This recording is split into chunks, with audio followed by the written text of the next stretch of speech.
Welcome to a streaming event at KDL. I'm Lisa. I work at the Comstock Park branch, and I am excited tonight to be bringing you Mike Graves from Outdoor Discovery. He's going to be sharing with us all kinds of animals. I was just talking to him. I think it is going to be pretty amazing.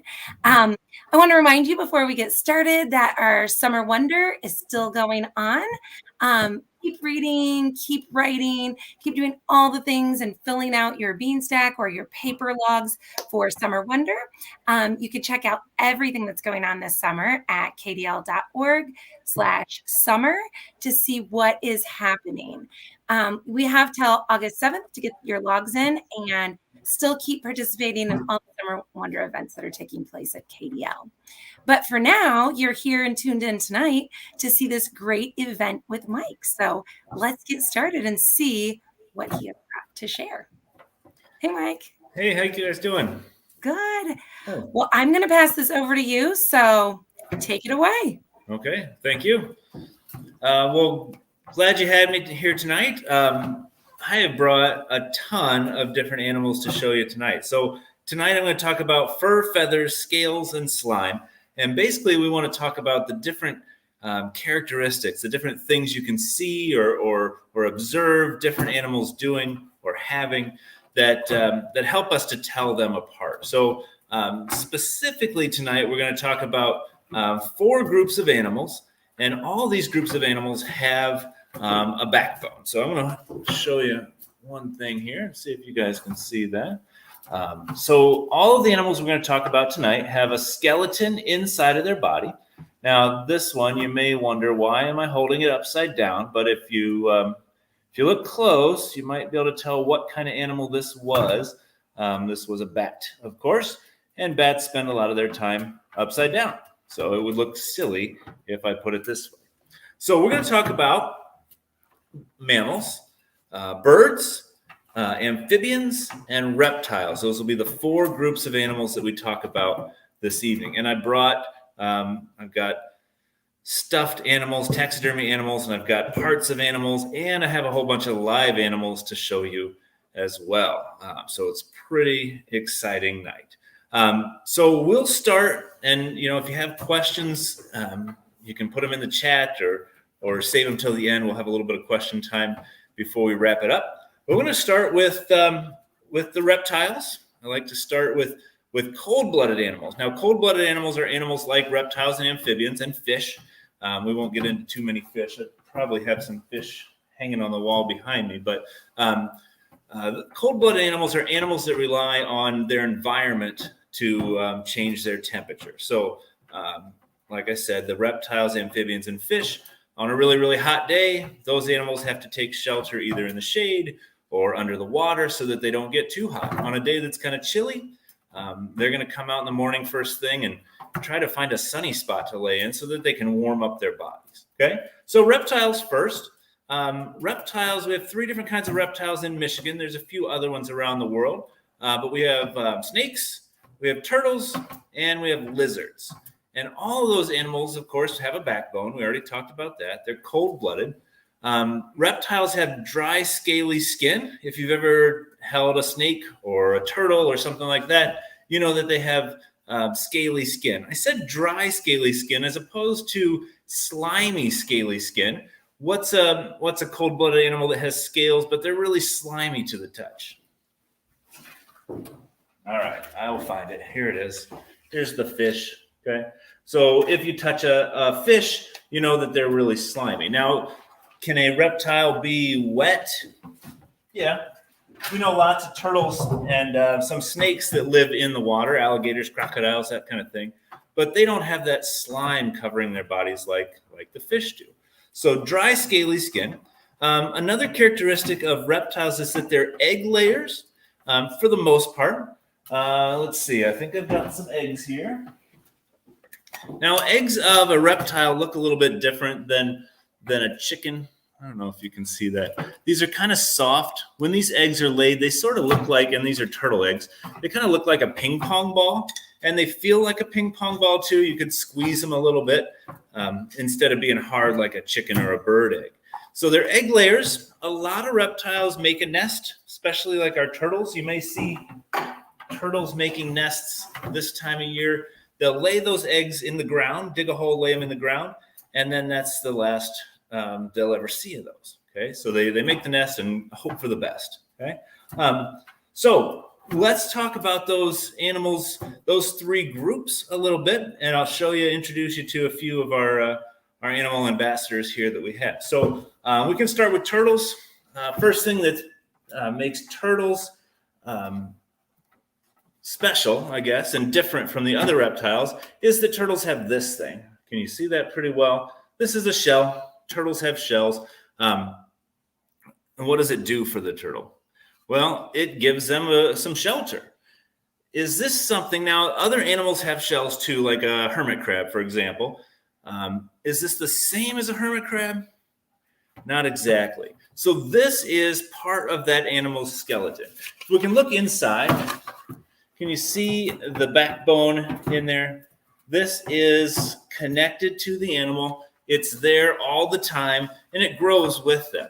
If you look on this side, it's kind of hard to see, but on there you can see these rings on here, like right there. Those are growth rings. So just like on a tree, you can count those rings and sort of tell how old the turtle is. Now, this big turtle shell, it's got this really jagged back, not a whole lot of shell on the bottom. This is from a turtle called a snapping turtle. Very common turtle, the snapping turtle here in Michigan. We have 10 different kinds of turtles that live in Michigan. Some of them are very, very common. I brought one really common one. I'll get him out now. Maybe you guys already know which one it is. It's so common in Michigan that we have decided this is going to be our state reptile years and years ago. Okay, so if I can get the lid off, I'll show you. Anybody know it yet? All right, here he is. This, of course, is a painted turtle. So I told you we have 10 different kinds of turtles. 9 of those turtles are water turtles or aquatic turtles, turtles that spend almost all their time in the water. Only one of our turtles is a land turtle. So what are some things we can look for to tell if a turtle is a water turtle or a land turtle? You can just look at the shape. So this turtle is pretty flat. Doesn't have a big high shell. So that's a good indicator that it's a water turtle. The other thing, if he'll let us, it's going to be hard to see. Maybe we can get a back foot out there. So they have really webbed feet, webbed toes, or webbing skin between their toes, and that's just to help them swim through the water. This is a turtle that lives in ponds and lakes and sometimes in rivers and streams too. Some of our turtles are really more focused on living in streams and rivers, so they would have bigger feet with more webbing so that they can swim in that moving water. Are you going to put your foot out now? Not really. Best we're going to get, I think, with his front foot or her front foot. I say her. If we look at the bottom shell, it's kind of hard to see on camera, but very, very flat shell on the bottom.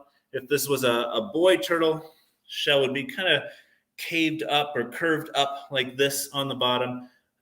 That makes it easy to tell them apart, I guess. Okay.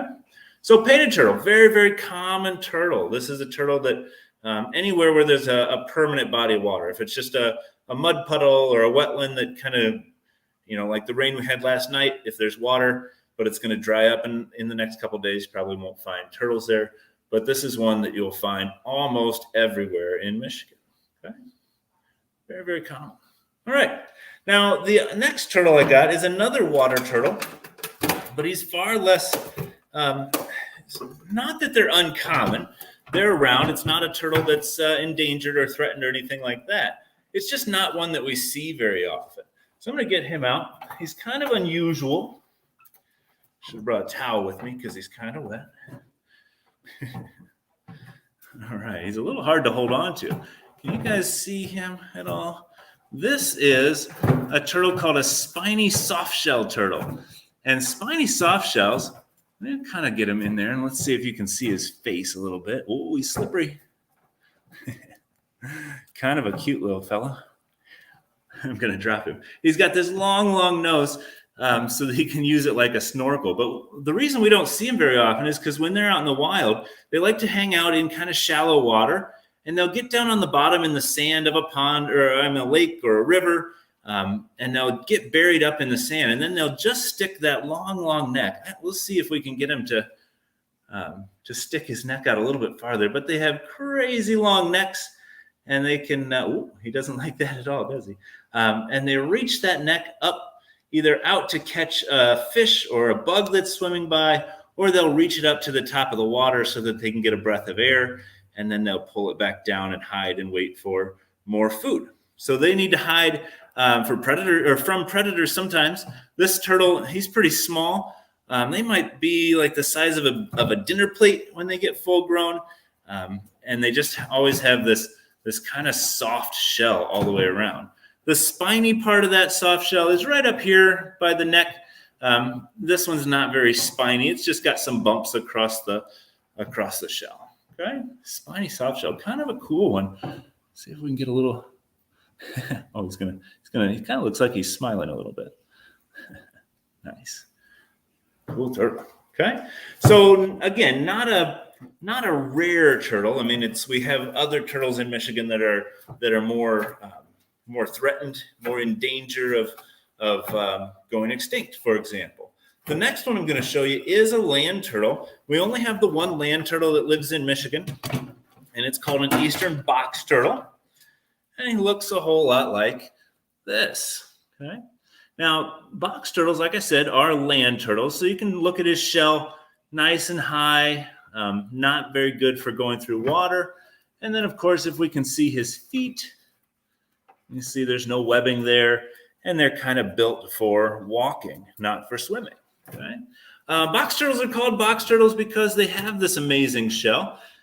Kind of hard to see, but if you can look right here across the bottom of his shell, it's like a hinge. So he's got this front part of his shell and the back part, and when he's scared, when he's threatened by a predator or he's trying to hide, he can pull everything in, head and feet and tail and everything, and then he closes that up nice and tight. I don't have one to show you that's all closed up tight, but you can't see anything. And most predators, foxes or coyotes, aren't strong enough to just bite onto the shell and crunch it. So when he's inside of that shell, especially as he's older and older and bigger, they're pretty well protected. So this is a turtle that doesn't get eaten by other animals very often. What's the number one predator? There's two main predators of our turtles here in Michigan. Some of our turtle species, like this box turtle, population numbers are going down every single year. And two reasons. One of them, the biggest one, is what we call nest predation. And one of the biggest, I don't have one hanging around here behind me, but one of the biggest nest predators around is our raccoon. So if you've ever seen a raccoon running around in the yard or alongside the road or anywhere, they have great sense of smell, and their hands are really great for digging and finding. And they'll find those nests in the ground, dig up all the eggs, and eat them before they even hatch. If the eggs aren't hatching, it's pretty hard for these turtle populations to grow. The second thing, and humans are trying in some places to make this better, but it's when turtles are crossing the roads. They can't withstand getting run over by a car or a truck. So nest predators and cars and trucks. So like I said, sometimes we try to help that. If you see a turtle that's crossing the road and it's safe for you, you can stop and move that turtle in the direction it was going. So if that turtle is facing this direction, pick it up and move it in that direction, because he's probably going over there or she's going over there for a reason. And that reason is probably to lay eggs. So especially if it's a water turtle, and if there's a pond over here on this side of the road and a nice dry sandy place in the sun on this side of the road, that's probably where they're going. So don't move them back toward the pond, because they're probably just going to turn around and come back to lay eggs, because they're in that mindset of time to make a nest, time to lay eggs, and move on with our life cycle. So, okay, turtles, pretty awesome. So that was just 3. We do have one turtle in Michigan that is not native. When I say native, I mean a turtle that's always been here. So we have one turtle called a red-eared slider, and some of you may have a red-eared slider as a pet, and that's great. You got it at the pet store. It's totally fine. Here's the problem. Those turtles are going to live for maybe 40 or 50 or 60 years. And sometimes we get a pet when we're young and it doesn't work out. And we don't want to have that pet anymore. Like you go to college or you get married or whatever the case may be. So because of those pets and them living so long, we have a few places around Michigan where the red-eared slider is having a breeding population. So they've kind of established themselves as a Michigan turtle, even though they're not technically native. Problem is they're big and they're aggressive towards our native turtles, like the painted turtles. So if red-eared sliders get into a pond, they may end up chasing the local painted turtles out to go find somewhere else to live. So we do have that one turtle in Michigan it's here and it's surviving and it's doing its thing, but it's not technically a native turtle. And we're going to have that across the board in all these groups. Okay. Another group in our reptiles, we have a lizard in Michigan. We won't talk about lizards too much because I don't have a lizard to show you, but we do have lots and lots of snakes. And snakes are amazing animals to learn about and to see and, maybe interact with if you're so interested in. So I brought just to get you warmed up a piece of snake skin. So snakes, as they grow, their skin doesn't grow with them. So they grow, or they shed their old skin and then grow. They have new skin underneath. So this is just a piece that's come off of a snake. And sometimes you can find these if you're walking around in the woods or something and you roll over a log or some branches or something, you might find a piece of snake skin. I sometimes find it in my wood pile at home for where I have my campfire wood. And once in a while, I'll find a garter snake skin in there. Now, what happens? What does it mean if you find a snake skin in your basement? Yeah, that's what it means. Okay. So I've got one snake I'm going to bring out tonight. And this is, did I tell you? I don't think I said 17 different kinds of snakes in Michigan. So we have lots and lots of different kinds of snakes. Only one of those snakes is venomous. A lot of people are afraid of snakes or don't like snakes because they think that they're dangerous. Most of our snakes are totally harmless. All of our snakes do have teeth, though. So if you catch a snake, probably going to try to bite you. It'll either bite you or it'll go to the bathroom on you, or maybe both. Okay. So keep that in mind. They all do have sharp teeth, but most of them are not venomous. So the snake I'm going to get out next is a big snake. This is our largest snake species in Michigan. It's called a black rat snake. And this snake, full grown, could be 6 to 8 feet long. I think the biggest one on record in Michigan is just shy of 8 feet. So that's, in a lot of our houses, that's from the floor to the ceiling. So that's a pretty big snake. Now I'll kind of try and hold this up here for you so you can see him. This is a snake that does like to live in forests because one of the places it likes to hang out is up in trees. Notice how he's wrapped around my hand pretty well. I don't have to worry about him falling off because he's got such a good grip. Now he's going to climb up trees and wrap around the branches like this and hang out in the sun. It's a good place for him to get that sun that he needs and to stay safe from whatever predators might be around. But while he's up there, he might try to find some food too. So I held up this squirrel before. Does that look like an animal that he could eat? No, way too big. But squirrel babies or birds' eggs or things like that, he could definitely use for food. So he's going to be climbing around either on the ground or up in the trees looking for food to eat. Pretty amazing animal, though. They don't have legs. We all know that about snakes. That makes them pretty unique. They don't have a shell like a turtle, but they can move around better than a lot of animals can with no legs. So on their belly, this is going to be pretty hard, maybe not too hard to see. You can see the scales on the belly. They're wider. They go all the way across the animal's body. They're all pointing the same direction. And then underneath the animal's skin, there are loads of ribs. This is a snake skeleton, vertebrae and ribs. And the ribs are all connected to muscles. and the scales are connected to the muscles, and those are what this snake uses to move around. Kind of walks on those ribs. So it's a pretty amazing adaptation for life without legs. Okay. And he's called a rat snake, so of course he likes to eat rats and other rodents. Let's see if we can get him. If you can see his face, he's doing this thing with his tongue. Most of you probably know what he's doing, but he's using that tongue to smell. He's smelling for food, but he's also checking to make sure that I'm not a predator. He doesn't want me to eat him. I'm really big compared to him. So in the wild, I would be a predator, and that's not something he wants to be around. Okay. The other thing about this that makes me not afraid that he's going to fall off is that he's squeezing my hand kind of hard.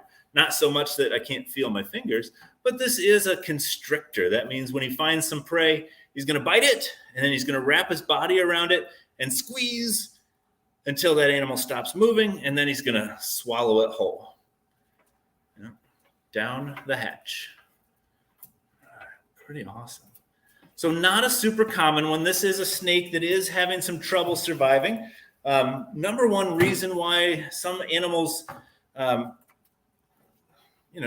this is not a snake that's going to go extinct this week, but it is a protected species, what we would consider a species of special concern, which means that numbers are declining.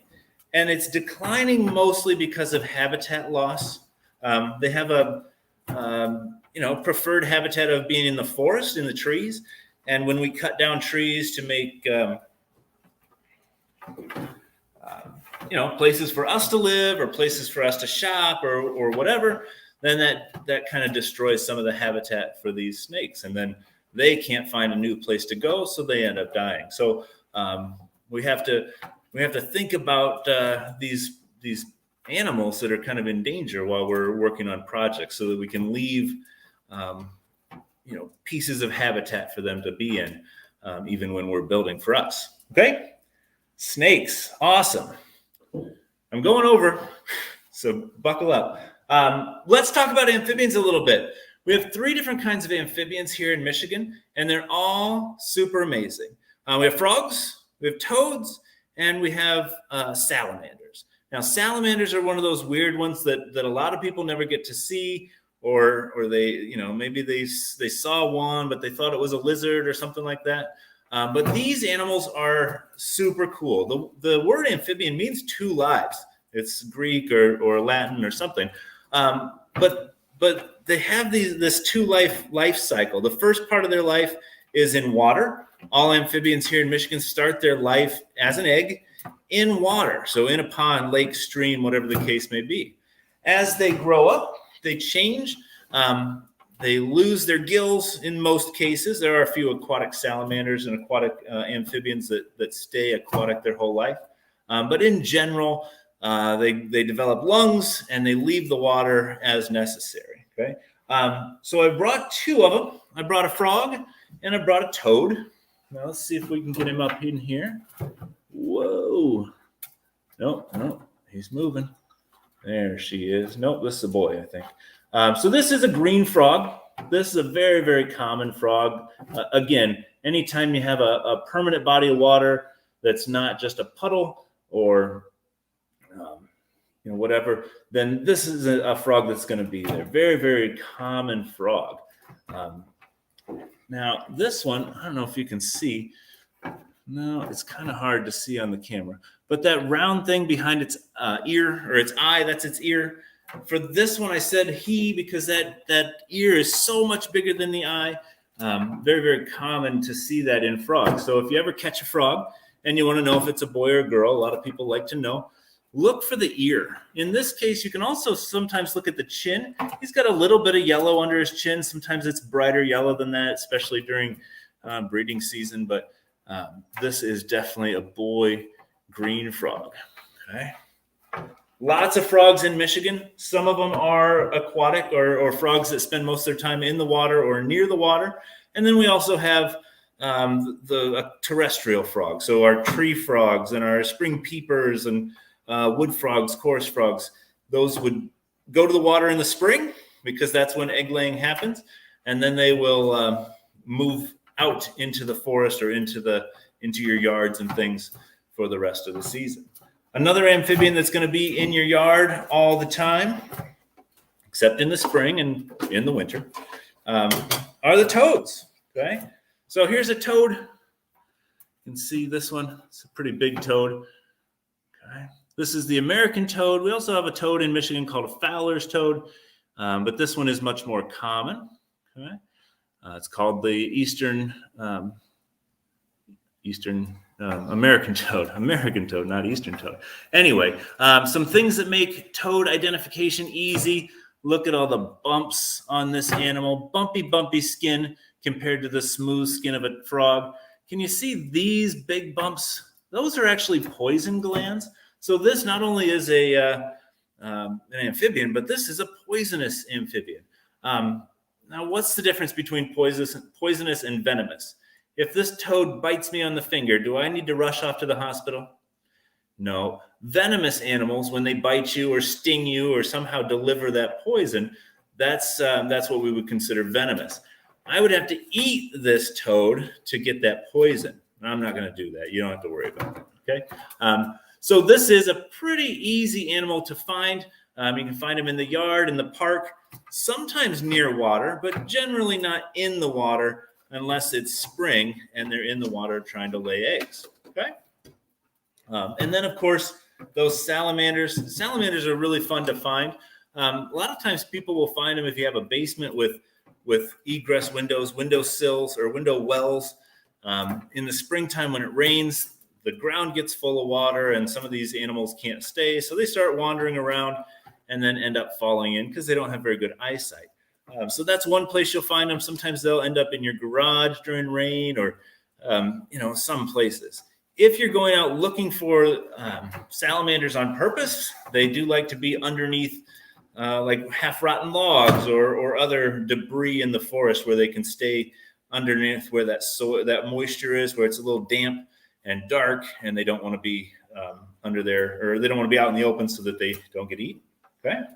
Most of these amphibians are insect eaters as adults, but as babies, when they're tadpoles, when they're in the water, they mostly are herbivores. They eat mostly algae and other plant material. So that's another part of that two life cycle. They all lay eggs. They have sometimes smooth skin, sometimes bumpy skin, not really slimy, although a little bit of slime on some of the aquatic frogs, I suppose, helps them to get through the water. It also helps to keep bacteria and things out of their bodies.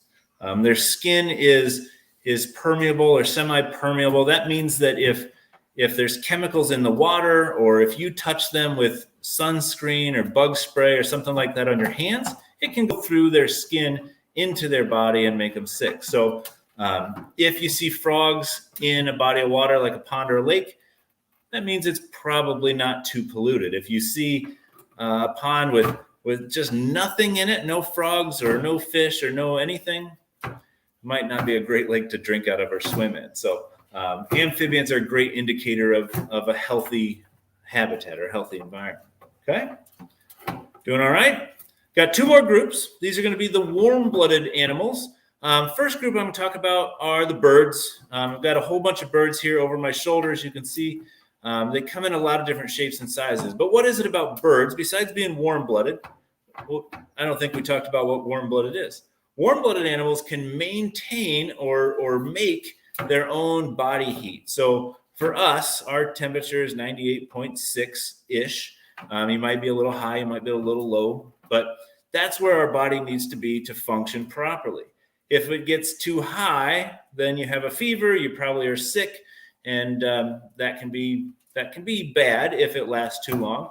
If it gets too low, then some of our systems start to shut down a little bit, and that can be bad for us or other animals, of course, too. So we need to maintain that constant temperature, and we do that through the food that we eat, and then our bodies turn that food into heat and energy and helps to heal injuries and all the things that our bodies need to do. Okay, so birds and mammals, those are the two warm-blooded groups of animals that we have, and they both have something on the outside of their body to help keep that heat in. So when I go outside in the winter, I put on a coat and I put on a hat because humans, we're mammals, we don't have that thick covering like most wild animals do. Okay, like this squirrel again. Okay, he's covered in fur. So birds have a similar covering, except theirs look different. You've all seen a bird feather before. Oftentimes birds will just lose some feathers. You'll find them laying around on the ground, under a tree. Maybe there's a nest where you've seen feathers that the bird plucked out on purpose to stick in the nest. And these are very, very important for that bird. Not only do they help keep that bird warm, but they also let that bird fly. So here's a wing, and you can see it's just covered with feathers. And that helps that bird to fly. The shape of the wing, it's kind of hard to see the shape of the wing, but it's curved up on the top, and that shape helps the bird to fly. As it moves through the air, it makes lift, and that bird can fly. So it's a pretty important thing. Lots of other things, though. Scientists have discovered like 30 different things that birds use those feathers for. Warmth and flight are the easy ones, but the color of that bird, let's see. And we'll get this one, for example. You can see he's got a lot of different colors and patterns. That's all the feathers. If you pluck the feathers out of every bird, they'd all look kind of the same. They'd just be pink-skinned birds. So sometimes birds need bright feathers so that they can attract a mate. Cardinal, for example, bright red. A bluebird, bright blue. But then other times, birds like to have feathers that look like this, okay? Brown and kind of patterned. And this is not to attract a mate. This is to hide from potential predators. So bright, colorful feathers, camouflage feathers, the shape of the bird. If you've ever seen a turkey with its tail feathers spread wide, lots and lots of different things that those birds need those feathers for, okay? What else makes birds special? They're egg layers, right? We've all seen bird eggs. Some of us had bird eggs for breakfast this morning. So hard-shelled egg, they build a nest and they put the eggs in there. Not all nests are the same. Some nests you might recognize. So this is a pretty common nest. It's a robin nest. Okay. There's other nests, bigger nests, smaller nests. Hummingbird nests are very, very tiny and they have lichens on. So if you really are interested in nests, you can get a good book and go find them and try to identify them just by the materials that the bird used to make them. Okay, good. So we could talk the whole time about birds because they're pretty amazing animals. But one more thing about birds is that their bones are hollow, right? Not totally hollow like a drinking straw, but they have chambers in and they have what we call struts. So if you got the hollow tube, then there's little bony parts in there to help give it strength, but keep it light. So if you have a bird like any of these birds that can fly, they are generally a lot lighter weight than they look. So I've got a small bird that I'm going to get out today, and he hardly weighs anything. So I'll hardly even be able to tell he's on my hand. He's not that big, but I should be able to feel this size bird. If this was a mammal, I'd probably be able to feel him. But this is, let's see if he'll turn around a little bit. This is a screech owl, very common owl that we have here in Michigan, even in town, in neighborhoods. As long as there's some trees around and some rodents to eat, this bird's probably there. They make their nest in a hollow tree. Is he going to look at you? So as long as there's some trees around that hopefully have some hollow spots, you might have a screech owl in the neighborhood. Okay, this owl, and then of course there's another one called a great horned owl that's pretty common, and a barred owl that's pretty common. So those are three of our most common owls. But watching birds is a really great thing to do because you don't need to go out into wild places. You can put up a feeder in your backyard or your front yard, and you can watch birds all through the whole year. And it's kind of fun because in the summertime, there's a lot of different birds that we don't see in the winter. because of all the birds that migrate into Michigan to lay eggs and have nests and raise families in the summer. And then they fly south either to the southern part of our country or across the Gulf of Mexico into Central and South America. So pretty amazing thing to study and learn about bird migration. It's pretty amazing. And they don't have maps. They don't have GPSs or anything like that. They're just born with the skills to go where they need to go. So pretty cool thing birds can do. Now, this, of course, is a bird that does not migrate. He stays right here all year long. This particular bird, and if you've never been to the Outdoor Discovery Center, we have our DeWitt Birds of Prey Center. Out there we have 21 or 2 different birds of prey. We have a couple other ones. This one lives in this building, which is not part of the Birds of Prey Center, but we have about 25 birds total. Hawks, owls, eagles, falcons, and vultures. So we have lots of birds to see if you want to come see more of these birds. They're all here all the time. They're all injured. They all have either been struck by a car or ran into power lines or tree branches or fallen out of nests, or one of our birds got stuck in a mammal trap and is missing a toe. So they all have some kind of an injury that prevents them from going back out into the wild. Okay. Take a closer look. No. There's a lot of sounds in here. All these turtles and stuff in the boxes are getting his attention. So, okay. All right. Good. Back on your perch. Okay. So one more group. Like I said, we could spend more time on birds. This owls are what we call a raptor. They're a type of bird of prey. We could get into that, but next time. The last group of animals that I have, this is one we should all know a lot about. We're going to talk about mammals. Oh, one more time with the squirrel, just for fun, right? So mammals are animals. They do have a backbone, of course. They are warm-blooded, but they're covered with fur. So instead of feathers, they're covered with fur. And that fur does a lot of the same things that the bird's feathers do. Helps to keep them warm, helps them to be camouflaged or to have some sort of other markings. So one mammal that uses its fur as a non-camouflage marking is a skunk. Skunks are all black, and then they have bright white stripe down the middle. And that's just a big warning to the other animals around that are looking for food. Because we all know what skunks do if they're threatened, right? So keeps them warm, gives them color, helps to protect them from other things besides the cold, a number of things, okay? They're not egg layers. So all these other animals that we talked about are egg layers. Mammals are live bearers. That means they have babies that are alive, with the exception of a couple of different animals. You've probably heard of duck-billed platypus, like Perry the platypus. They're egg layers, which is kind of strange for mammals. And there's a couple other species too. So there's always a little bit of an exception. Good. Let me get out one more animal.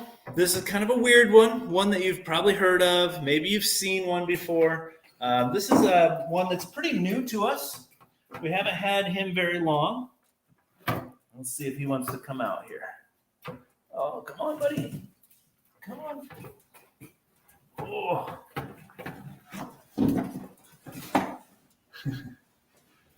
All right. I think I can get him now. Okay. So this, maybe you've seen one of these before. This is an opossum, a Virginia opossum. This is kind of a unique animal here in Michigan, a unique mammal. This is North America's only marsupial. Anybody know what a marsupial is? Marsupials are animals with a pouch, like a kangaroo or a koala. This was a boy, so he doesn't have a pouch to show you, but this is a nighttime animal mostly.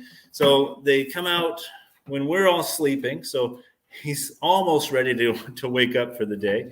But he is a super cool animal. He is an omnivore. That means he likes to find meat things, but also plant material too. One of his favorite things to eat are blueberries. He loves to eat blueberries. If we feed him blueberries and carrots and some other things, he always eats the fruits and things first and leaves the carrots for later. Some of us are probably like that too. He has these great fingers. It's kind of hard to see on the camera here, but he's got these great little paws up front. And then on his back feet, he has hands like we do. He has thumbs on both sides, kind of like our thumbs. And it helps him when he's walking on tree branches or walking around, climbing up on stuff to hold on so that it doesn't fall off. Now you can sort of see he's moving around. He's using his nose a lot. He doesn't have very good eyes. You can see them there. They're not really big, but he smells all these things. He probably smells some of the other animals that are out here, but he'll find all sorts of food items, bugs, grubs. One of the things that's kind of gross, I guess, about possums that we sometimes think of them as being is that they're scavengers. And scavengers are animals that wander around looking for other animals that are already dead. So they do like to eat meat, and they have amazing teeth. This animal has 52 teeth. I think we have 24 or something like that. So lots and lots of teeth, great for chewing up meat, but he's not a predator. He waits and finds either a prey animal that's been left behind, or an animal that got hit by a car or died from other causes. But he'll wander around and he'll clean up some of that stuff. Okay. The other thing I'm going to try and show here, if he'll let me, ow, he's pinching my arm a little bit, is this great tail. Okay. They do have what we call a prehensile tail, and he's not going to hang on it. I mean, he's not wrapping it around a tree branch and hanging like a monkey, but it does act as a fifth arm and helps to hold on when he's climbing or walking on things that he might fall off of. Okay. Kind of a funny creature, isn't he? He's got bald ears, no hair on his ears, which is one thing that maybe makes it so he's not the best suited for Michigan weather, at least in the wintertime. Sometimes you'll see these animals, if they've been around for a winter or two and they're missing part of their ear or all their ear. Sometimes that's from frostbite. Sometimes that's from getting into fights. Whoa, got a yawn there. Did you see his teeth when he yawned? They're pretty big and kind of sharp looking, but I don't think he's going to bite. But anyway, pretty awesome animal. Pretty awesome. So we have a couple different mammals here. We've got some mammals that oftentimes have a little bit of a bad reputation. So we have this possum. A lot of times people will try to chase a possum out of their yard. We also have a skunk that lives here with us. And we are a couple weeks away from getting a porcupine. So all sort of misunderstood animals. Oh, and we also have a red fox, which can have a little bit of a bad reputation at times too. So we have these misunderstood animals so that you can come and take a look and see that, they're not so bad after all. Okay? All right, I'm gonna put you back and we'll wrap it up. Yeah, oh, get in there. Yeah, he likes being in his box. It feels safe in there. All right. So the mammals that we have, they're kind of open on exhibit when we're open. So the Outdoor Discovery Center is open 7 days a week, 365 days a year. We have a visitor center here, like a nature center that you can come into, and that's open Mondays through Saturday. And then outside of that, the trails are open sunrise to sunset. And our Birds of Prey Center is open sunrise to sunset too. All those birds are on outside exhibit, so you can come check them out anytime you want. Okay, well, it's time for questions if anybody has any. If there's no questions, then it's been fun. Hi, Mike. Hey. That was so fascinating. Thank you so much. Yeah, no problem. I have a couple questions here. Good. One, someone wanted to know, I don't know if you said it, someone wondered, was it the painted turtle, the first one you showed us? Yep. Yeah. What does that eat? Oh, they eat all sorts of things. Yeah, they're omnivores, so they eat some plant material, algae and plant leaves, lettuce. Sometimes we feed them, but they really enjoy insects, fish, tadpoles, whatever they can catch, really. I mean, here at the ODC, they get like turtle pellets that you might feed if you have a pet turtle. But we also feed them lettuce and sometimes minnows and things like that. So earthworms. Yeah. Okay. The other question, Joe asked, he wanted to know, well, this part's from mine. How long have you been doing this is what he wanted to know. Sure. And then I think a good thing for all of us to know is, what did you study? And what is it called? Like, what do you do? Sure. Exactly. The name of your job. Yeah, I've been here at the Outdoor Discovery Center since December of 2018. Prior to that, I still work. So there was some management changes. I worked at the De Graaf Nature Center in Holland. And then in December of 2018, the Outdoor Discovery Center took over management of the De Graaf Nature Center. So then I came over to be part of this team. So I've been a naturalist. That's what I would call myself. I've been a naturalist since 2004 full-time and part-time for about a year or so before that. I graduated from Purdue University with a degree in wildlife science. And that's kind of been my journey. So some volunteer work along the way, some part-time seasonal stuff, and then eventually this is like my real job, believe it or not. So. Pretty good. Have you always liked animals since you were a kid? Yeah. I grew up in rural northeastern Indiana on a farm, and we had the back 5 or 10 acres was a ravine and forested. So when we weren't doing chores, we were out there catching frogs and doing all the things that boys do in the country. So nice. Yeah. The last question, I think, is how could someone contact you? While you were talking, I looked it up. Is it outdoordiscovery.org? Is that the website? That's our website, and you can follow us on Facebook too if you like that. Otherwise, all right. So this is the website here that people can go to and find out more about what you guys do. That's great. Thank you. All right. Well, thank you so much, Mike. I'm going to talk for just a second. Thanks again for joining us. I wanted to just tell everybody thanks for joining and coming tonight to watch Mike talk about all these great animals. And remind everybody that Summer Wonder is still going on. Turn in logs by August 7th. And there are still live streaming events next week. We have magic on Tuesday at 10 a.m. There will be music Wednesday at 1 and puppet art theater Thursday at 6:30. So check out some more of the live streaming events. And we are so glad that you joined us today and hope to see you again soon. Bye.